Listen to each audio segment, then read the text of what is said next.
Well, thank you very much. It's an absolute pleasure to be here with all of you today. And I really appreciate all the sponsors of today's event, the R20, the USC Schwarzenegger Institute, and of course the Air Resources Board for sponsoring today's symposium.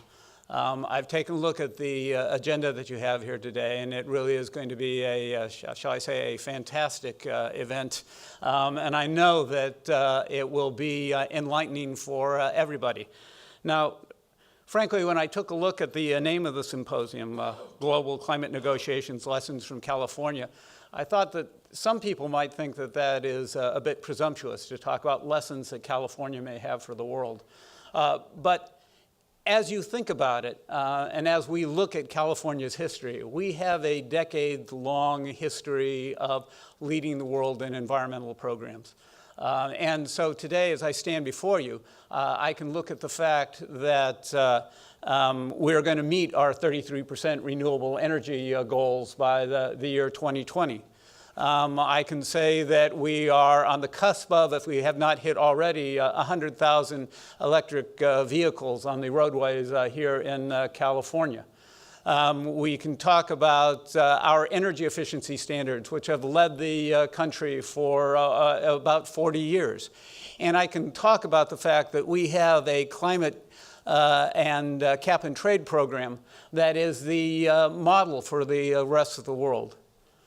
Now, we couldn't have done any of these things and had the successes that we have today without leadership. And we have been very, very fortunate in California to have consistent leadership through the years that have given us direction on how to deal with climate issues and environmental issues. Starting with the Governor Schwarzenegger and the legislature and the adoption of AB 32, we really embarked on a bold course to deal with climate changes and the problem of climate change here in the world. Governor Brown has obviously been very, very proud to continue that legacy and has continued to work and commit himself to climate change programs. But as I said, we couldn't have done it without bold leadership from the governors, from the legislature. It's important to remember that AB 32 was passed with support from Republicans and Democrats. It's important for us to maintain that consistency, and we've been able to do that as a state over the last 2 decades. Which brings me to a point that I want to make about the fact that we've also had leadership at the gubernatorial level, but also in the legislature as well. And so it's only fitting, as we're sitting here in Senator Byron Scheer's room, to acknowledge the senator and his presence here today.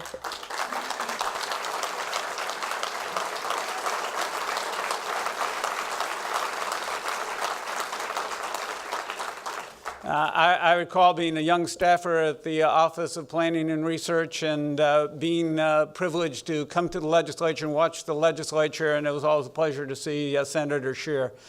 We will also have other notable members of the legislature here today. I understand that the President Pro Tem of the Senate, Kevin De Leon, will be here later today. We will also have the pleasure of the presence of the former Speaker of the Assembly, Speaker Perez. We will also have another former Speaker, Fabian Nunez, who will be in attendance today. In addition, we have my friend and colleague, former member of the Assembly, and now the Secretary for Natural Resources, John Laird, here today. I believe I saw Assemblymember Pedro Nava in the audience at one point. And also, I've seen Mayor Bob Foster from Long Beach in attendance today. So it's with the presence of leaders like this that we can make a difference, that we can have climate programs that are successful.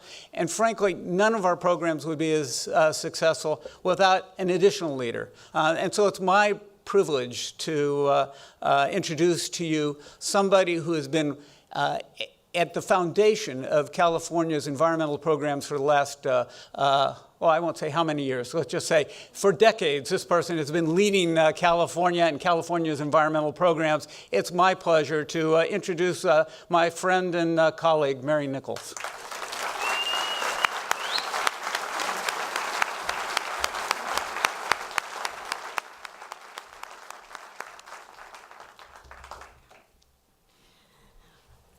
Thank you so much, Matt, and thanks to all of you who are here and to all of you who are tuning in on the webcast today as well. This is a historic occasion, coming together of people from many different sectors of California's life and our very vibrant economy and political economy, and an opportunity to hear from not one but two governors at one time in one day. That doesn't happen very often. It's my great pleasure this morning to begin by introducing the person who signed AB 32, and that, of course, is Governor Arnold Schwarzenegger. Arnold is a leader who let the science and the reality of climate change convince him that something needed to be done. He was willing to ignore or overcome arguments that came from his own party about the politics of the issue.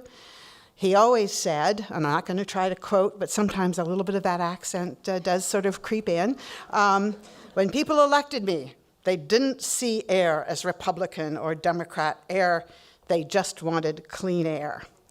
He is one of those very rare politicians, and we've been blessed, fortunately, in recent years in this regard, who didn't shy away or try to find ways to duck big and important issues, but instead greeted with, I think I can say, absolutely positive joy, the opportunity to engage in one of the great issues of our time, which of course is climate change.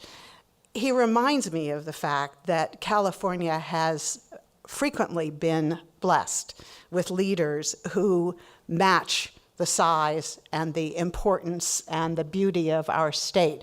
I don't know how many of you have seen the etching in stone. It's over Royce Hall at UCLA. It's over some of our big state buildings. It's a sentiment that was perhaps fashionable in the 1890s and not so much right now, from the poem by Sam Walter Foss, "Bring me men to match my mountains, bring me men to match my plains, men with empires in their purpose and new eras in their brains." Well, California has those kinds of leaders from time to time, and we had one at the time that we were formulating some of the important programs that you're going to be hearing about this morning. So please join me in welcoming to the stage the 38th Governor of the state of California, the chairman of the USC Schwarzenegger Institute, and my former boss, Arnold Schwarzenegger.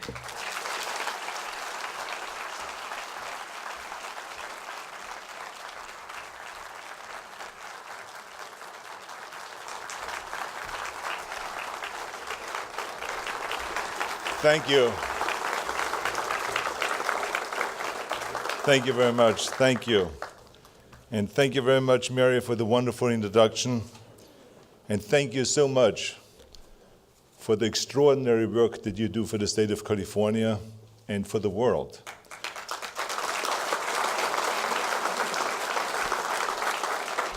I'm so happy and so proud that our administration hired you, and that you were willing to work for Republicans and Democrats, which was terrific. California is lucky to have your tremendous leadership as the chair of the Air Resources Board. Let's give her a big hand again for the great work that she's doing.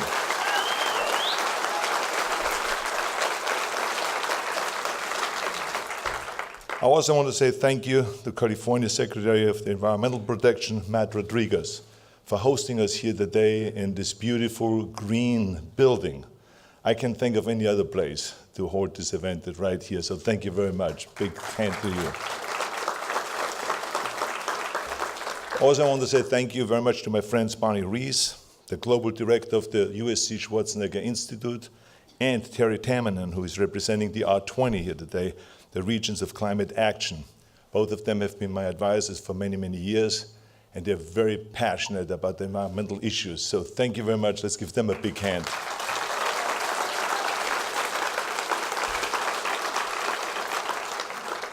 We are also very lucky that we have 2 Nobel Peace Prize winners with us here today. Thank you very much to Dr. Kamen and to Dr. Pachauri for being here today. Both of them are from the Intergovernmental Panel on Climate Change, and they both have been big supporters of everything that we have done here in this state. And Dr. Pachauri came all the way over from India to join us here. Think about it, this is like a 16-hour flight, right? He comes all the way over from India to join us here for this conference. So I promise you, Dr. Pachauri, or Bachi, I call him, for being at your conference in India beginning of next year. Let's give them both a big, big hand.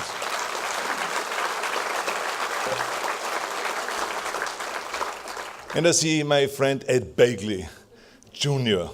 over there. I know him, of course, since we've done the movie Stay Hungry together in 1975, almost 40 years ago. And we still look young, huh? Don't we? But I mean, it's the interesting thing was that then already, 40 years ago, he was so passionate about the environment. So he has not only been over these years a great entertainer, but a great spokesperson for the environment. So thank you very much for being here and being such a great contribution. Thank you. I also want to say thank you to Chuck Knott, who is the Dean of the Price School of Public Policy, who has helped us coordinate a lot of these things here today. He has been a great, great believer and a great partner, so let's give him also a big, big hand. And finally, I want to say thank you to Governor Jerry Brown. California owes much of its environmental vision to his leadership. And the great thing will be, as you've heard, that he will be with us later on the day. And this is a very important message, I think, to the rest of the country. Because while the politicians in Washington can't get anything done because of their being stuck in those ideological foxholes, we here in California have 2 governors from 2 different parties in the same room fighting for the same green energy future. Isn't that fantastic?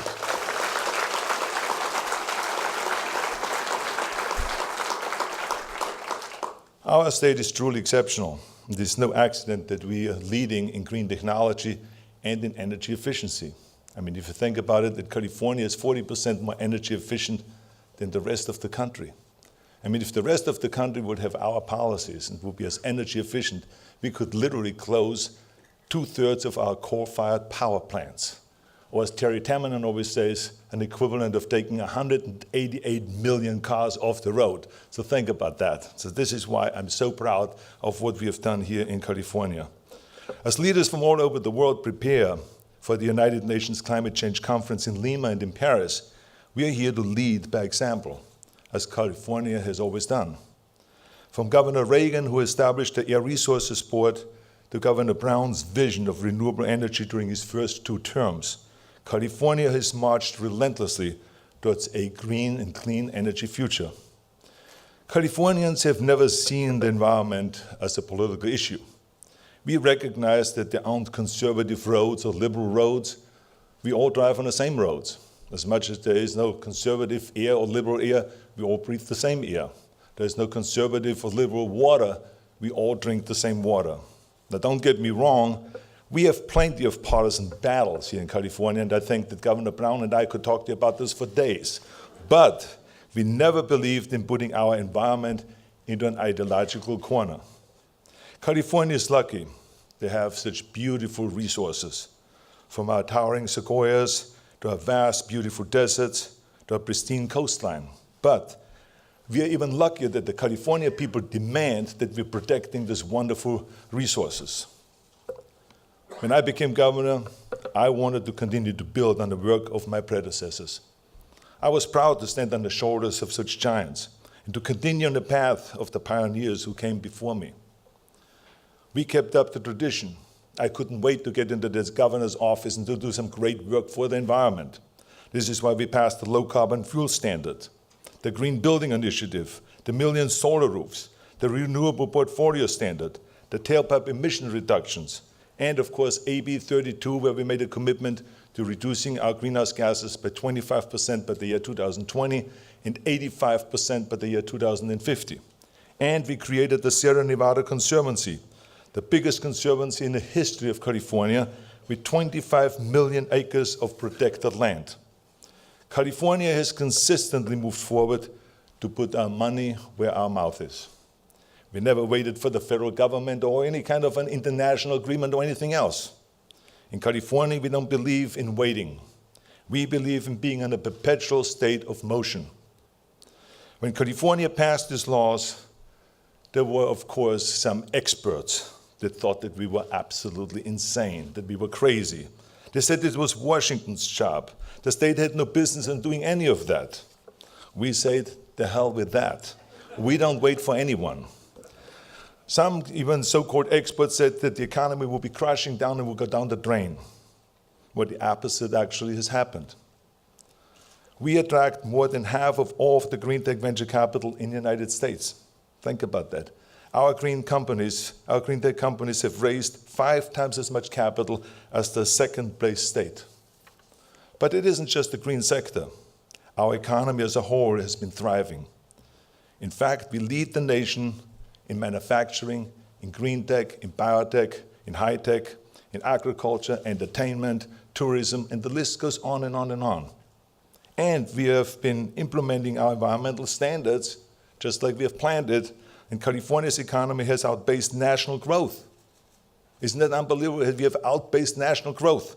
In 2012, the United States GDP grew by 2.8%, but California's economy grew by 3.5%. So what happened when they said the economy will be crashing down when we go green, when we protect the environment? Well, they were wrong, we were right.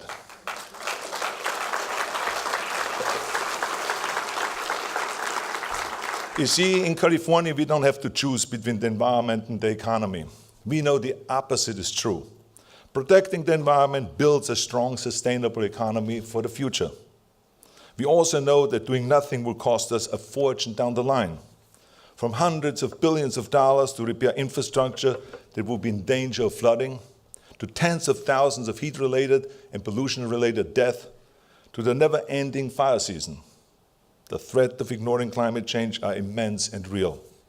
As a matter of fact, there's a UN study that just came out that says and predicted that further warming will slow down economic growth, increase poverty, and further erode food security around the world. And therefore, California refuses to tolerate inaction. This is why we declared war on pollution, and this is why we declared war on climate change. And today, because of that, as I said, we're 40% more energy efficient, and we are the leaders. Now, was it easy? No. You all know that. I mean, and every step of the way, people have fought us. But we always fight back. And of course, the critics use very effective scare tactics. Remember when the catalytic converter was required? People screamed immediately, this will be the death of Detroit. This will be the end of the auto industry. And when we implemented Friend Powerful's tailpipe emission standards, it was déjà vu. They said that we would never be able to do business here again. The car companies declared war on California. All of them sued us. And the federal government fought us too. They refused to give us even a waiver to clean up our own air. They said that greenhouse gases are not a pollutant. Imagine. So we were forced to take the federal government to court. And we took it all the way up to the Supreme Court, and the Supreme Court finally decided that yes, greenhouse gases are a pollutant. Well, duh. I mean, even though they tried to do everything they could to put a roadblock there for us and to stop us, but the opposite has happened. 14 other states have passed similar tailpipe emission standards as California. We had a lot of people joining us. And in 2009 was the ultimate victory during the Obama administration. They made our tailpipe emission law a federal standard.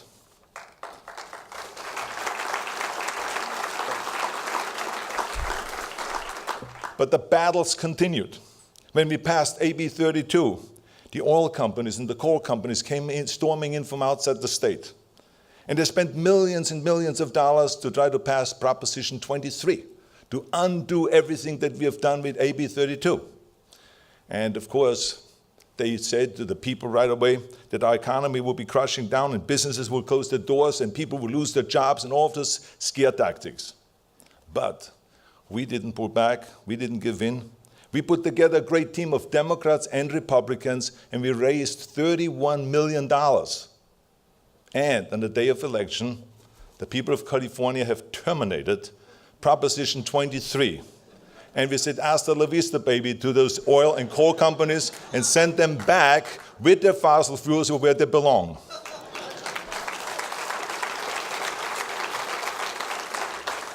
Our success has shown to the world that subnational governments have tremendous power. And I'm talking about the cities, the states, the provinces. We have tremendous power that we can lead the way in the fight against climate change. Now, of course, I hope there's an international agreement. I hope there's a Kyoto 2, because as you know, I like sequels. But it's not going to be easy. But in the meantime, I can tell you one thing, that if anyone can bring together all those countries, it is UN Secretary General Ban Ki-moon, who is a great leader and is very passionate about the environment. But subnational governments around the world should not wait for Lima or Paris. We should be defined by our movement, not by our hesitation.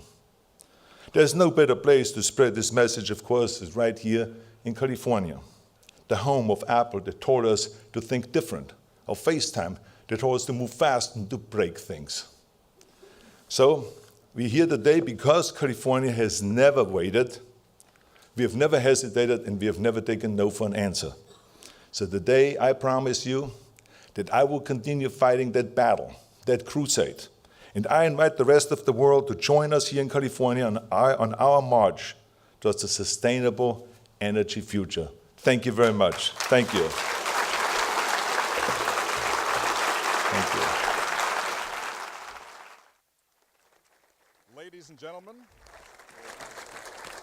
Ladies and gentlemen, please welcome to the stage actor and environmentalist Ed Begley Jr.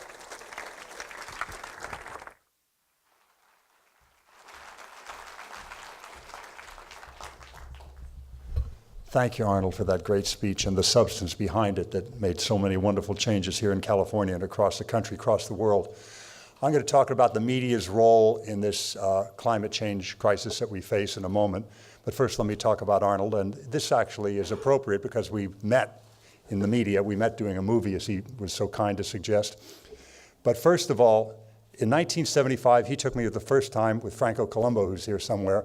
He'd been there many times. Franco, of course, he lived at Gold's Gym, as did Arnold. But he took me to Gold's Gym. He helped me to get my personal environment in shape. So I'm still at 65. I'm still working for the environment because you got me in shape, Arnold, in 1975. So thank you. He taught me the value of eating healthy and exercising, what have you. It's something I enjoy to this day. But we also talked, you may not remember this, but because this was in Santa Monica, Gold's Gym there, in Venice perhaps, and talked about the beautiful beaches that were there and keeping them clean, and the ocean water, which was very polluted back then, and about cleaning it up, and the air, about cleaning up the air. We have 4 times the cars since 1975, millions more people, and yet the air is much cleaner, and that Santa Monica Bay has been cleaned up to a large extent. And as Arnold suggested, they say we go broke doing it, but there were jobs. Think about it. There are jobs making catalytic converters and combined cycle gas turbines and spray paint booths and all those things that cleaned up the air. And I would certainly concede that there are jobs in oil refineries and in oil derricks and things like that and in coal mines, but aren't there also jobs making those double pane windows and energy efficient thermostats and electric cars and solar panels and wind turbines? Are those not jobs too? Of course they are. Well, what is the role of the media in this? This is my charge today to talk about that. I can't say it any better than what Bonnie Rees said to me back in 1988 when we met. We started this thing called ECHO, Earth Communications Office, and many people are here from ECHO, of course.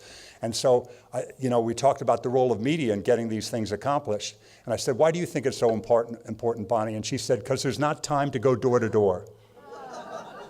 We need to use the electronic media, the print media, now the internet, and do those things that we can to get the word out. Not to denigrate the people who do go door to door. I know many of them. I've done it myself. That's important too. Grassroots is very important. But also, you need more than one tool in your toolbox. And Terry Tamminen knows this, who's accomplished so many great things in this realm.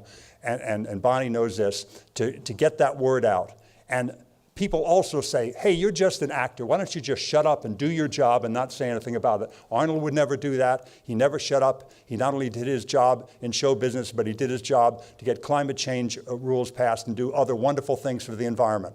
And to say we should just shut up, you can't tell any citizen to just be quiet and pipe down. You can't say that to any citizen. But if you're a performer and you have the microphone, you have the world megaphone, the microphone, you're on stage in front of the world camera, you're about to go on. And Dr. Kamen or Dr. Pashari taps you on the shoulder. They're the fire marshal. You're about to perform and do a song and dance. And the fire marshal comes up to you, which is in the form of these wonderful Nobel laureates, and say, we have a problem. There's a fire in the basement. We have to evacuate this theater. Thanks so much for telling me that. Thank you so much. And do a song and dance, and thank you so much. I don't want any controversy. I don't want to talk about the fire in the basement. How could you do that? You can't do that. You can't keep that information to yourself that you learned from Dr. Kamen and Dr. Pashari. And that's what we have the charge to do with media. And there's many wonderful ways to do that in the media, to get the information out, to, with films and ads and op-ed pieces. But one of the most effective things for me is humor. And there's a great John Oliver piece you're going to see right now where he does this wonderfully. Watch, please. Thank you so much.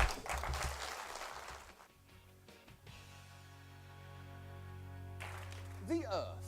You may know it as that blue thing Bruce Willis is always trying to save.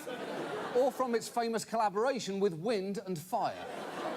Or just simply as that place where George Clooney lives. Anyway, the Earth had some genuinely bad news this week. A White House report that says global warming threatens every part of the U.S. This isn't something in the distant future. Climate change is already affecting us now. Now. Smart move, Obama. That is a key shift in how to talk about climate change, because we've all proven that we cannot be trusted with the future tense. We've been repeatedly asked, don't you want to leave a better Earth for your grandchildren? And we've all collectively responded, f*** them. But, incredibly, this latest damning scientific report may still face an uphill climb with some of us. There's that Gallup poll that came out last month, which found 1 in 4 Americans is skeptical of all the effects of climate change and thinks this issue's been exaggerated. Who gives That doesn't matter. You don't need people's opinions on a fact. You might as well have a poll asking which number is bigger, 15 or 5. Or do owls exist? Or are there hats? The debate on climate change should not be whether or not it exists, it's what we should do about it. There is a mountain of research on this topic. Global temperatures are rising, heat waves are becoming more common, sea surface temperatures are also rising, glaciers are melting, and of course no climate report is complete without the obligatory photo of a polar bear balancing on a piece of ice. The only accurate way to report that 1 out of 4 Americans are sceptical of global warming is to say, a poll finds that 1 out of 4 Americans are wrong about something. Because a survey of thousands of scientific papers that took a position on climate change found that 97% endorsed the position that humans are causing global warming. And I think I know why people still think this issue is open to debate, because on TV, it is. And it's always 1 person for, 1 person against. And it's usually the same person for. Bill Nye and Marsha Blackburn, welcome both of you to Meet the Press. Bill Nye joins us now, along with climate change skeptic Mark Morano. Joining me now to go head-to-head, Bill Nye, science educator and CEO of the Planetary Society. In the crossfire, Bill Nye, the science guy. Bill Nye, the science guy who believes in man-made global warming. Yeah, that's right. More often than not, it's Bill Nye, the science guy, versus some dude. And when you look at the screen, it's 50-50, which is inherently misleading. If there has to be a debate about the reality of climate change, and there doesn't, then there is only one mathematically fair way to do it. Last Week Tonight presents a statistically representative climate change debate. Good evening. Joining me tonight, a climate change denier and, naturally, Bill Nye science guy. Bill.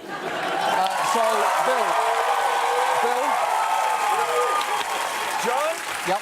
Humans are causing climate change, no question. Wait. Before we begin, in the interest of mathematical balance, I'm going to bring out 2 people who agree with you, climate skeptic, and Bill Nye, I'm also going to bring out 96 other scientists.